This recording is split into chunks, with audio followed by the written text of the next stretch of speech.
Hello, my name is Susie Baker. I'm currently a temp, a TPP temp, working for Home Start Lambeth as a project manager. Firstly, I needed a job to pay my bills, but I'd say when I found this role, I was so thrilled. I've always found project management a strength, but it's never been my job title. So to find a project manager role and a charity that makes such a difference to families' lives in Lambeth was really, really very exciting.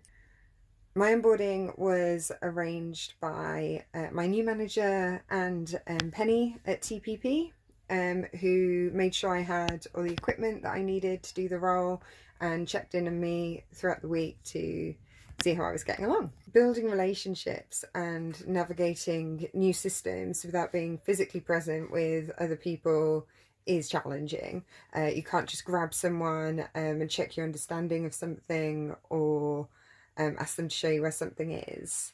So I think you have to really take the time to think about what you need, be assertive with other people in terms of asking for what you need, but also being really considerate about other people's challenges and how you can support them to support you best. Over my first week, I was slowly introduced to people, given policies and procedures to read up on, signs, stuff like that. My first day was weird.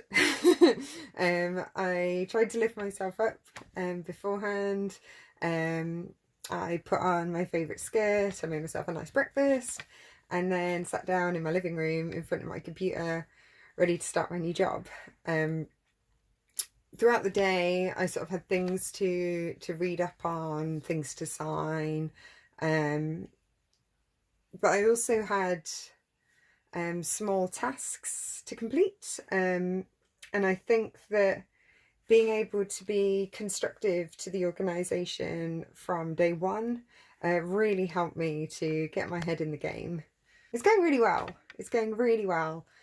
I have a good structure to my day. I've established the communication channels that I need to do my job. I think email really isn't enough. So as a team, we've been using WhatsApp, we've been using Teams, and we've been using phone calls. Yeah, we've been using phone calls just to check in on each other and have a bit of a human connection. I'd say that the isolation is really tricky. You have to really focus on keeping yourself motivated, consider other people's challenges and how your strengths and how you plough those strengths into your daily activity can make a difference to a team and to a charity's work, but you have to do all of that much more independently than in the old world.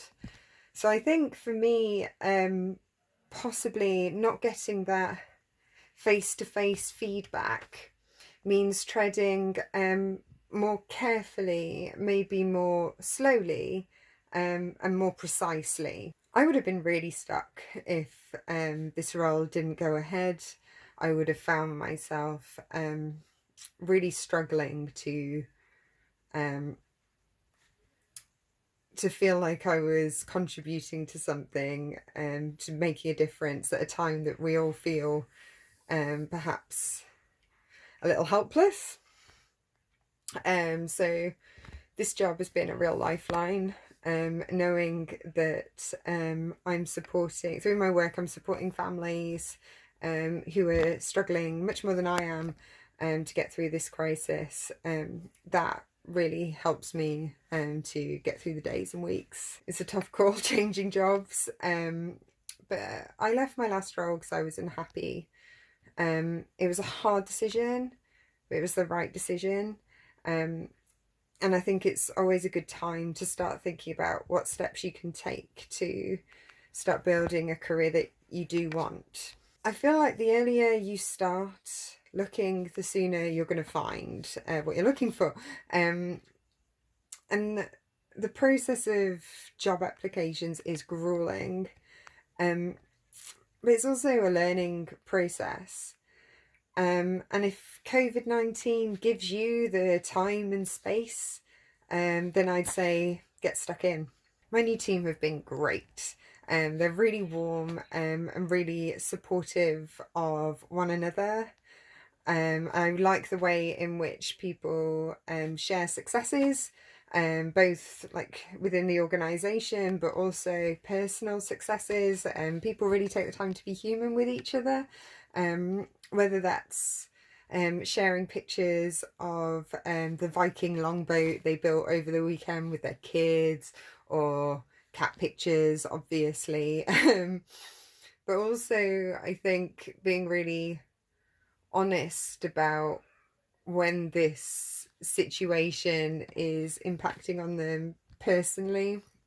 I think it's a tough old time right now, and being honest about that, both like individually and as an organisation, creates a really solid foundation for resilience, both personally and as a business.